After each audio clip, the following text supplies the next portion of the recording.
Okay. Good morning, Doctor. We are from Group 5, and here with me is Amirul Afiq bin Mohammed Fakharuddin, Annette C. Edwards, and Dayanku Noor Izzatul Ikmal. And we're here to present the social systems that influence personal troubles. So here are our contents.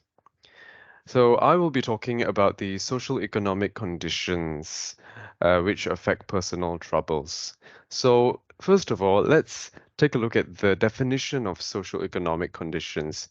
It is actually the composite status of one's income, education, or occupation, right? So it is like a combination of your financial status, your educational attainment, and so on and so forth. So, but undoubtedly, income is one of the biggest factors that actually influence education as well as occupation, and I will talk about that shortly. So next, I need to point out that it is highly dependent on financial status of individuals. So individuals with higher financial status would have more access to resources and opportunities. So in my section, I will be focusing mainly on educational attainment, networks and prospects, as well as family dynamics. Okay.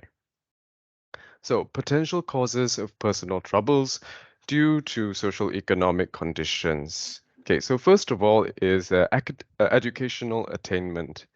So one of the main personal troubles that people might face is the lack of access to quality education because they simply can't afford it. And this may not be a direct issue.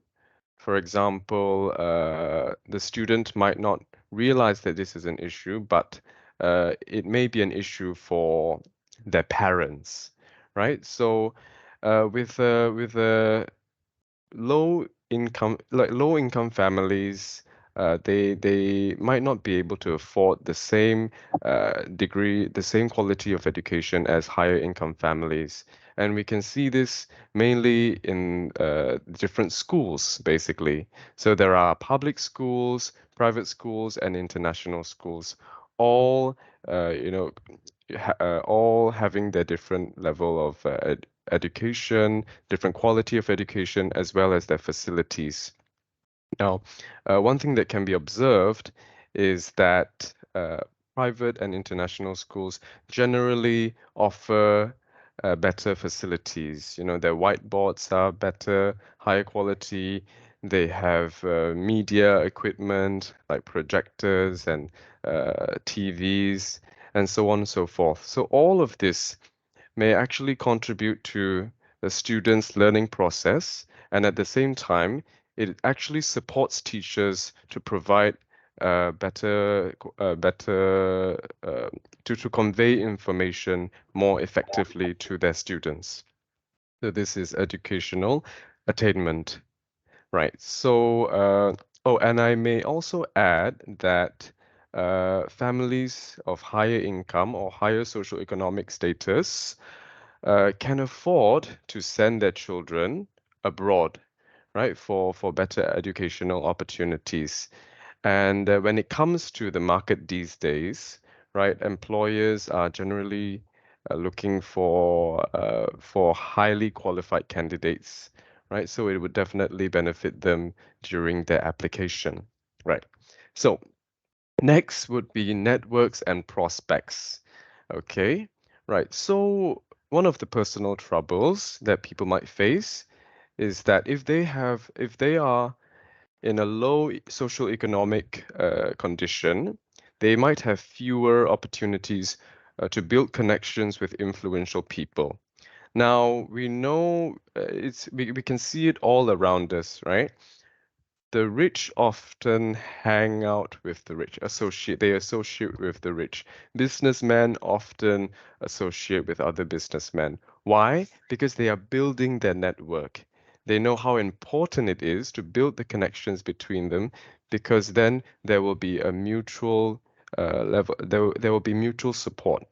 And, it would be like a community able to help each other in any areas which they might be deficient in.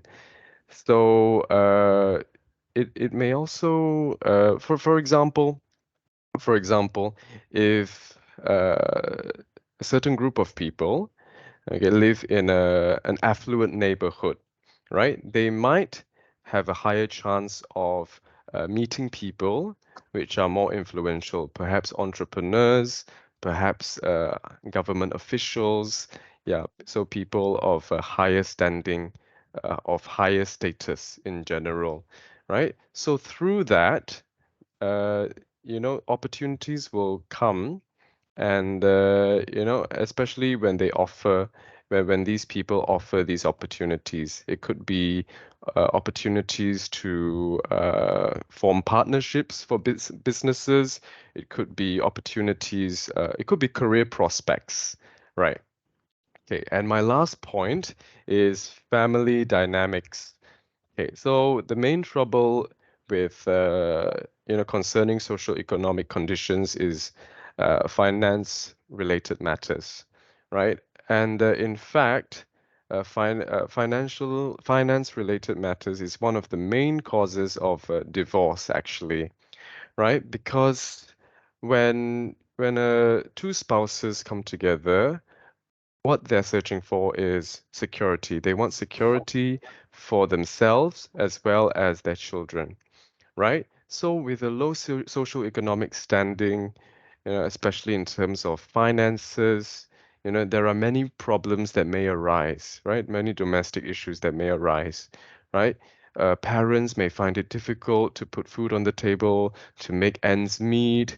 Parents may find it difficult to afford childcare, education for their children, and often these children are unfortunately uh, in a state of negligence, right? So as they grow up, they will too face the same personal troubles, right? Okay. All right. So that is it for social economic conditions. I will now move on to my second point, which is cultural norms and values. Okay, so let's take a look at the definition. Right, so cultural norms and values are basically the beliefs, practices, and traditions of a societal group. Right, so they are basically the behavior that we can observe by different groups in society, by different. It could be by different races. It could be by different religions. It could be uh, different educational levels, right? So actually, race, religion, educational level, all of these are determinants in sociology. Yeah, they are highly influential in every aspect of sociology. Okay, so one thing we have to know about cultural norms is that it is highly influenced by the region of the societal groups. All right. For example, in Europe, like in France, it is normal to kiss each other on the cheek, right, left and right, when they greet each other, right? But if someone does that in Japan, oh my goodness, right? That would be that would be a culture shock, I would suppose. Yeah. And in Malaysia, for example, uh, we often eat with our hands, like nasi kandar and all that, right? So this may also come as a culture shock to many who are not from our culture. So you see, the beliefs, the practices, all of these are really dependent on where we are from around the globe. Okay? Right. So I'm just going to cover some of the problems, okay, some of the personal troubles that people face, particularly in relation to marriage and relationships, as well as gender norms. Okay, all right. Okay, so let's start. Okay, potential causes of personal troubles due to cultural norms and values. Okay, right. So marriage and relationships. Okay. one of the main personal troubles, okay, from marriage and relationships is the marital expectations of spouses. When sometimes it happens to all of us when we get married, we definitely have certain expectations of our significant other, right? Yeah, but this may, raise some concerns for many people and many problems as well. Okay. Uh, some of the problems or some of the stereotypes that are that goes around in society is that males should pay for most of the expenses. Males should work and slave away, and females should get married early and have children, childbearing, or they should stay at home, do dishes, uh, you know, here it's somewhat related to the feminist theory, which shows the inequality of gender roles, right? So, marriage expectations of spouses, one of the major problems here. Another example that I could give you is like even prior to the marriage, right? In the relationships, for example. Um, some people may expect the male to fork out all of the expenses, when couples go on dates, buying presents, buying flowers, and all that, right? And it may be a personal trouble to that individual, especially if he comes from a lower income family, right? However, okay, this does not, we shouldn't overgeneralize because this is not practiced by all relationships. And I'm happy to say that most relationships are actually quite mutually understanding. And, but it does happen. It does happen. So these are one of the personal troubles that I can observe. Next would be gender norms. And this is particularly more interesting. Okay, so let's talk about gender norms. As human beings, we are often accustomed to only having two genders, right? Like male and female. Even on official documents, we would have we would have the choice to either take lalaki or perempuan, either male or female, right? But nowadays, okay. I mean, in recent years, I suppose there has been a rise in members of the LGBT community, right? And this itself has brought a lot of personal troubles for individuals in this community. All right. And one of the personal troubles is that they find it difficult to integrate into a society, right, as they used to. So, for your information, LGBT actually stands for lesbian, gay, bisexual, transgender, and queer, right? So actually, there's a plus. There's supposed to be a plus at the back. Why? Because there is no extent to what a person can identify themselves as, right? For some people, they identify as gender non-binary, which is they they do not consider themselves a male nor female. They consider themselves genderless. And social media actually plays a role in promoting this, right? If users of Instagram would know, okay, that there is a function nowadays to include your pronouns on your profile. Okay, you can choose he, her, uh, he, him, she, her. But there is another option which is they and them, and they and them is for gender non-binary people who do not identify as a single gender. All right. So with this in mind, it's not commonly seen in Malaysia, okay, but in other countries, yeah, definitely. So with this in mind, they definitely have a hard time integrating into society, and it is definitely an a huge issue that they face, being stigmatized by other people, being no, persecuted, public persecution. My next point, right? So people might find it difficult to accept them, and this may also bring this may also bring rise to other issues such as hate crimes. Hate crimes. Hate crimes are basically crimes or assaults that are inflicted on people due to their beliefs or due to their practices.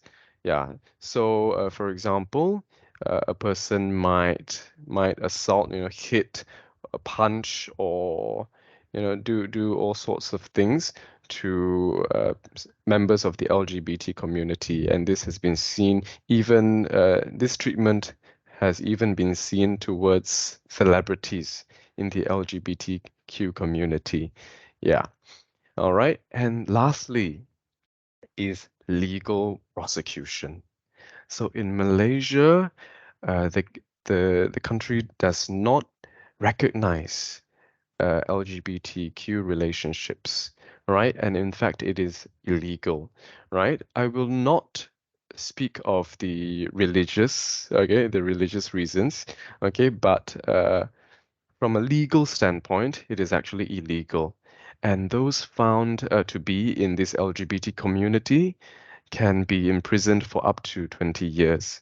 Okay, there's also a recent case, I think, concerning Swatch watches, right? So Swatch started selling watches. Okay, they started releasing a series of watches with rainbows, okay, rainbow designs, which is actually symbolic for the LGBT community. All right. So the what did the author what did the authorities do? They actually seized the entire collection, right? And they slapped Swatch Malaysia with a very hefty fine. And those found wearing watches can be imprisoned for up to 3 years or fined 20,000 ringgit. Yeah, this was actually from a report by CNN. Yeah. So you see, these are some of the personal troubles if individuals are in the LGBT community. Although there are some research that suggests, okay, one was conducted in a college community, right? And the results showed that the college students are becoming more and more receptive to people of the LGBTQ community, but they definitely do receive a lot of hate at the same time. All right, so this is actually quite an interesting area to look at, and much research can be done. And yeah, so this is the potential causes of personal troubles for the LGBT community. Yeah. All right. Okay, so that is it for my part. I will pass it down to the next person. Okay, thanks, Abner. Okay. Okay. Hi, Doctor. So I will be presenting about social and peer pressure, which influence personal troubles. First of all, the definition. According to the American Psychological Association, peer pressure is defined as the influence exerted by its peer group on its individual members to fit in with a to fit in with or conform to the group's norms and expectation. Now, as social beings, you and I'm sure we can't help but try to gain certain acceptance by our social groups. This is very natural. On a natural level, we do this to connect. Like for example, we like the same musical band, or maybe we like the same type of food or the same type of movies, maybe anime or Korean or um, action-packed movies. These are just very simple day-to-day type of example. It's how we find interest and how we identify with a certain group, and that's also how we enjoy life in a way. So peer pressure may may be positive or negative. It's not always negative, but more often than not, because of the means of achieving certain type of acceptance and the repercussion that comes along with it, most of the time peer pressure tend to be negative. One of the examples that we have with peer pressure is the need to live up to a specific lifestyle or own specific material items because their friends have it. For example, a very obvious example would be, are you using Apple or Android? Maybe. And nowadays, what car do you drive? If you could have a Tesla, well done. So it's a lot to do with materialistic items, which leads to showing the kind of lifestyle that one person could afford. And and obviously you could be the envy of the town, but also at the same time it shows social status, and what what we can achieve actually shows that it's a symbol of social status. So if you have certain types of material items, then you could belong to a certain group. And some people may take this kind of peer pressure to an extreme. Some people can afford to have these material items, can afford to live specific lifestyle, but a lot of people cannot afford this kind of lifestyle, but they still want it because it's the extreme. So they would then get into debt, or maybe commit fraud or start to borrow money. Um, well, the worst thing is to borrow money from the loan sharks, because that would, yeah, that would jeopardize their safety and the safety of their family members as well. But most of the time they would try to borrow money from friends and family and things like that, and that would cause a lot of family problems, a lot of conflicts with friends, and even trying to solve these problems would actually cause a lot of emotional and mental issues. And obviously, with emotional issues, prolonged emotional and mental issues would slowly lead to health issues as well. The unfortunate part about this is there are people, especially during the economic downturn, where we saw a lot of this during COVID-19 season, when a lot of people lost their businesses, a lot of people could not hold on to the lifestyle that they want. Unfortunately, there were a lot of suicide cases as well, not just during COVID-19 season, but all throughout. It is quite a common thing to hear, or in the news. So it's rather sad to have this kind of issue. Another peer pressure or social pressure would be regarding reaching specific milestone in life. The thing about our society, well, not just our society, but any society, is that there seems to be an unspoken rule of when a person should get married and have children, or graduate with a degree, or maybe by certain age, maybe in the 40s or something, one should already have a good paying job, and have a certain, live a certain level of financial level, in reach a certain financial level in life. And for those who have not reached this milestone but have reached that age group, um, it is some kind of it poses some sort of anxiety to them. So this is a real thing then. Most people would then ask why or when or what's wrong. Why are you not having this, or why are you not married yet, or why don't you have kids after marrying for 10 years or so? This kind of expectation from the society, the common society, on people does not take into account the many things that could happen to a person's life, that would lead to the changes in the course of life, that makes every each person's life different. And at the same time, this kind of questions, this kind of expectation, um, does not take into account that every individual actually have the right to choose the kind of life that they want to live. And so everyone is in uniformity and everyone is expected to live a certain type of life.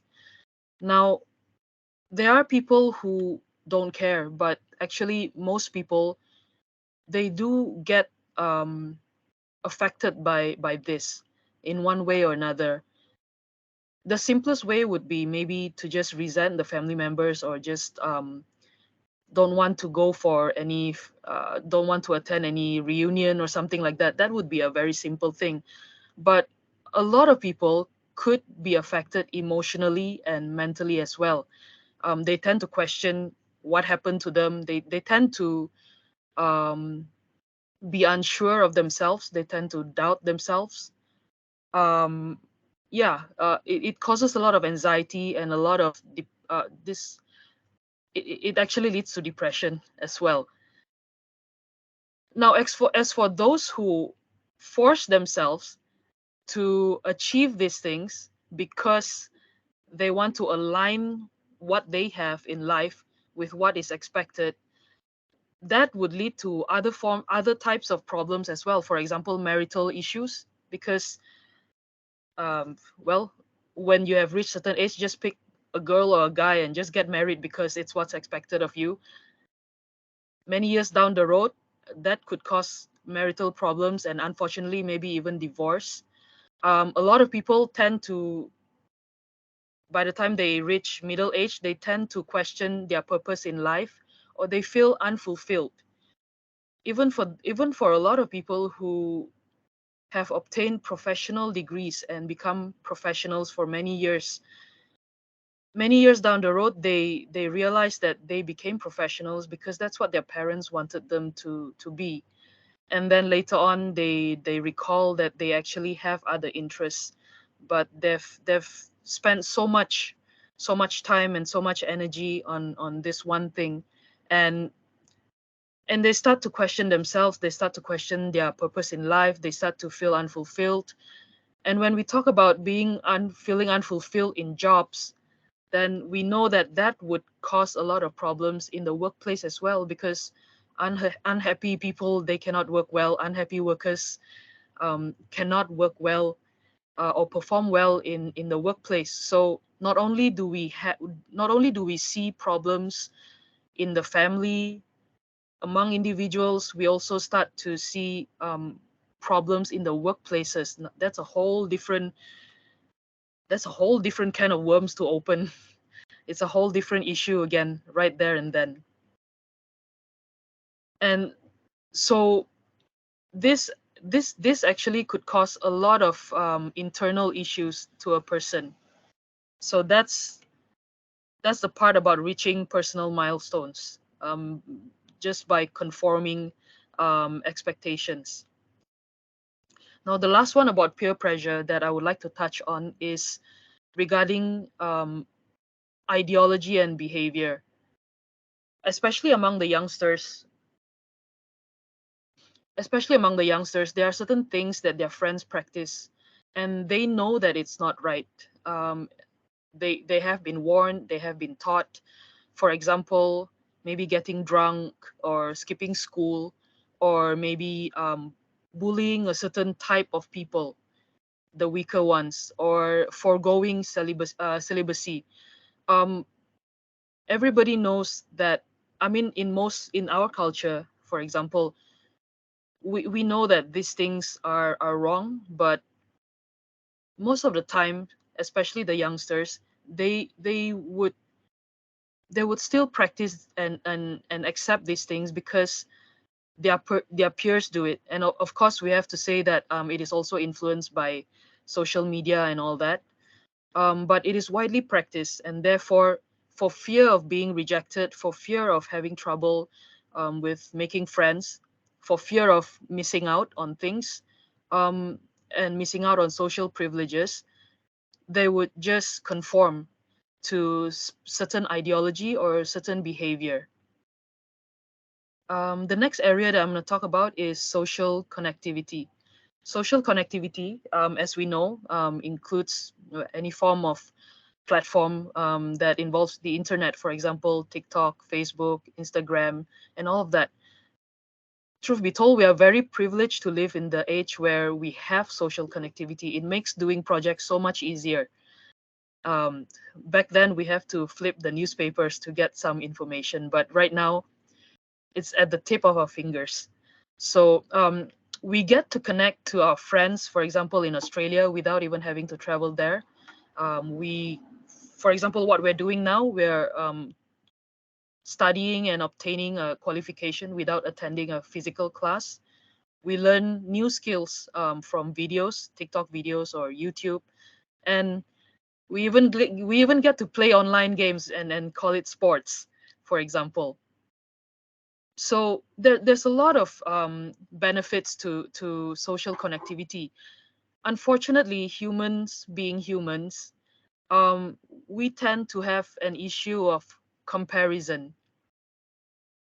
Now, at a natural level, once again, at the lower level, comparing oneself to another is quite natural. We need something to compare by so that we know the standards, for example, and we know which area do we need to improve on.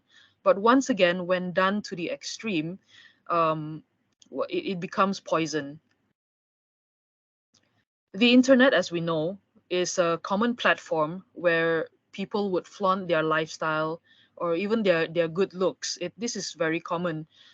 But for a lot of people, without the full knowledge of what's behind the screen, they tend to not only admire but envy and compare themselves um, to to these high standards, and they try to put themselves up against these high standards and try to find ways to achieve these standards. Especially when it comes to looks, it is not easy to achieve that, and most of the time people who compare themselves, they start to develop poor self-image. Now when it comes to material things, once again, quite the same with peer pressure. um, People will find ways to attain what they see on social media, and they try to attain these material things, and we're talking about expensive things, and not everyone has the financial means to achieve this. So once again, when they really want it, they will start to borrow money, which will in turn cause a lot of relationship problems. It's either with family members or with friends. And for the ones who would like to attain a certain type of looks, it involves, sometimes to the extreme, it involves surgery, plastic surgery. And one of the examples that we have, the very recent one, which happened just a few months ago, which was a woman who passed away because of a failed plastic surgery. So sometimes it works out, but sometimes it leads to fatality. So these are some of the issues that we see um, happening with regards to comparison with what they see online, with what people see online. Another issue would be social connectivity poses a threat to younger users when their online activities lack parental mediation. Because internet is free for all, the freedom to browse websites for information could expose these young users to a lot of inappropriate contents, such as foul languages, pornography, substance abuse, suicide attempts, even, or uncontrolled lifestyle. And also at the same time, there are a lot of predators on the other side of the screen. So they are also very much prone to cyber phishing and also cyber bullying. Sometimes they also learn to bully from these cyber bullies themselves. A long time ago, before the widespread of the usage of internet, most of the teenage problems was very tangible. Even the bullying was very physical. You could see it happening. But nowadays, whatever that is going on, we might not realize it until the consequence has taken place. So, as we see a lot in the news, a little bit in our country, but also a lot overseas, lately there has been a lot of teenage suicides and quite a fair bit of mass shooting actually in overseas schools that was caused by cyberbullying. For those that have not reached such an extreme stage, they develop either undesirable behaviors, or they develop poor self-image, low self-esteem, or some of them are traumatized from such experiences. And then of course we also have a lot of teenagers who begin to develop bad behaviors because of the negative interactions online. Finally, we talk about the human connections. Several researchers have found that digital connection helps people to combat loneliness and isolation. As what was said before, if we have friends in Australia, we internet can help us to connect with them. Unfortunately, it also causes people to not have to connect physically or have a face-to-face connection, interpersonal connection. And for those who neglect this area, they begin to lose what is needed by human, which is to bounce back to bounce back their ideas and their behavior with another person and get feedback through communication. The bouncing back of this, now I'm totally paraphrasing Dr. Jordan Peterson. The bouncing back of the bouncing back of behavior helps us to to see whether our behavior is acceptable or not by the society. But the lack of it, the lack of connection, the lack of this kind of connection, the lack of feedback actually renders a person, it actually makes a person unable to gauge their behavior and compare it to the norm. And through time, eventually, it renders them quite unacceptable or socially awkward. The term is normally socially awkward, and their behavior becomes unacceptable or irrelevant to the society. So the longer they stay in this condition, the harder it is for them to connect to people. We see a lot of this example in Japan actually. There are groups of people who actually just live on their own, and they don't connect with the outside world. They have a very strange strange way of living, and this is all caused by isolation. And yeah, the wrong usage of internet could cause this sort of isolation. And at the same time, digital communication is quite different from interpersonal communication. So the lack of interpersonal communication could lead to a generation ill-equipped in making friends or having the skill sets to handle relational issues. So when we have our youngsters who have these issues going out to work in a real physical workplace, it could cause a lot of workplace issues simply because there is a lack of skill in communication. So that's what I have for social connectivity. Thank you. Okay, so hi, Dr. Amizatul. So the next societal factor is the education system. So the Malaysian education system has been criticized as an indoctrination factor for Malay children, despite the fact that the educational institutions in Malaysia play a role in uniting the multiracial community in this country. So this criticism somehow resulted in ethnic isolation, which caused the radicalization of the young Malay generation, which threatened the unity and stability of the country. So, what I'm trying to say here is that the ethnic, so as we know that in Malaysia, we have these three major ethnic, which are Malays, Chinese, and Indians. So, it is also one of the reasons why parents from each of the main ethnic groups, like what I mentioned just now, debating on the continuation of vernacular schools. So, for your information, vernacular schools are uh, schools that where the language and culture are taught. So this can actually reduce the opportunities for inter-ethnic friendships, which leads to racial issues. Like maybe they prefer to be friends with Chinese, Malay with Malay, and Indian with Indian. Because in Malaysia, we know that we have this one school, especially the public schools. Mostly they are Malay, and this Chinese school, um, of course, most of the Chinese school, like the what's the Chinese school's name?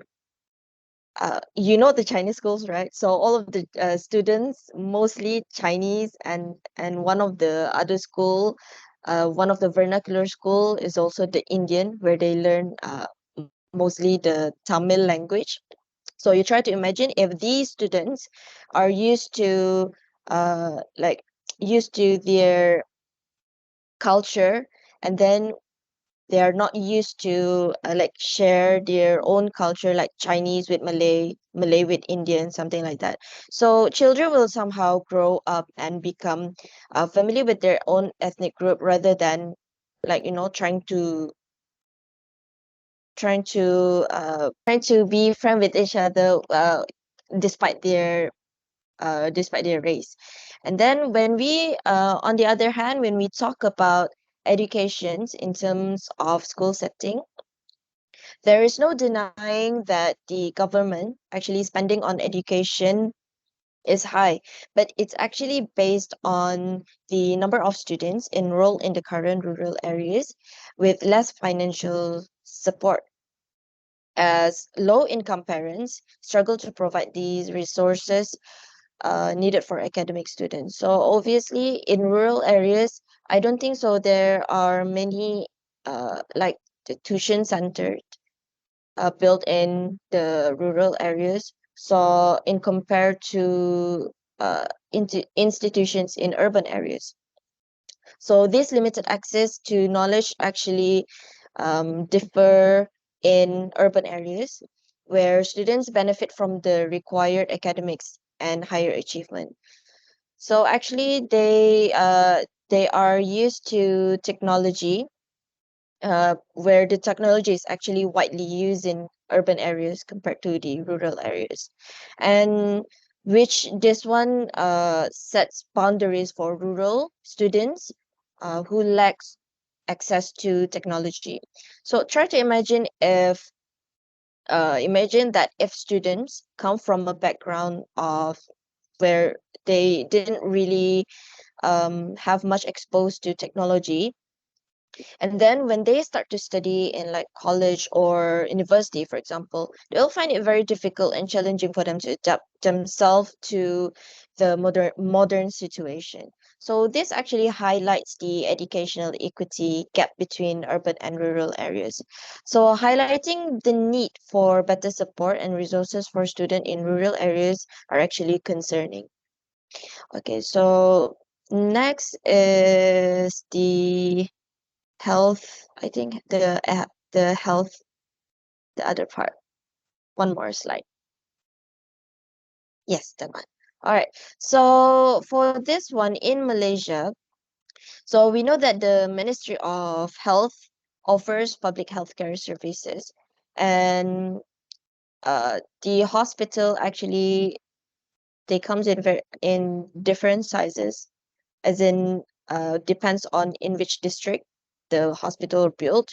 And then small districts, for example, actually they were provided by just general medical and nursing care, while the larger districts, they even offer specialist services. But sadly, some people living in small district, they have to travel to larger districts just to seeking for specialist care. So imagine their budget going to the urban areas if it's too far from their place. So they have to spend more money instead of just, if let's say if let's say they are in rural areas, they have these specialists, they don't have to travel that far. It's just convenient for them. And then and also they often face issues like overcrowded waiting areas because too many patients and long waiting times, and also the delayed investigations such as the CT scans and the MRI results, which can actually worsen the patient's condition before they even get fully investigated. As we know that in Malaysia, there are two healthcare systems, which are public sectors and the what's the other one? Private sectors. So there is no denying that private sectors actually offer more efficiency and effectiveness than public sector services, if to compare with public sector. And we can see that the equity here, where the accessibility are measured by workforce, quality, and also the health services, and as well as the location, like the geographic location. Yeah, and yeah, I guess that's all from me.